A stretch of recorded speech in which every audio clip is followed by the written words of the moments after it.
আছে একটা দেড়টার সময় উঠে খেলা দেখার নামে মুসলমান না। আপনার সাথে আমার কি কথা ছিল? মুসলমান কারে বলে তুমি জানো? তাড়াতাড়ি দেখে আমি গাড়ি নিয়ে আসছি। মুসলমান শব্দের কি অর্থ করছেন? বোঝো? আগে নামাজ যদি না পড়তে ঢুকছেন। বুঝো। আপনার জন্য আমার এখানে লেট হয়ে গেল। আমার লেট করাইলেন কে? মুসলমান এই কথা কয় যে লেট আমি কি মুসলমান না? আমাদের জন্য যতক্ষণ লেট করছে এর লেগে আমি কয় টাকা কাটবেন?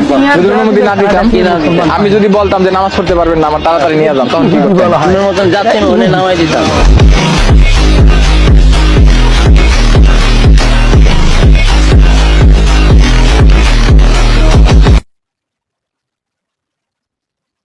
সারা রাত খেলা দেখলা অথচ দিন সকালবেলা উঠে সারা রাত খেলা দেখলা অথচ সকালবেলা উঠেই মুসলমান দাবি করলা তুমি মুসলমান, কিন্তু ফজরের নামাজ পড়লা না। এটার নাম মুসলমান? মুসলমান হলো এই ব্যক্তি একক তো নামাজ পড়ার জন্য সমস্ত ভাড়া ত্যাগ করতে পারে। হ্যাঁ রে মুসলমান।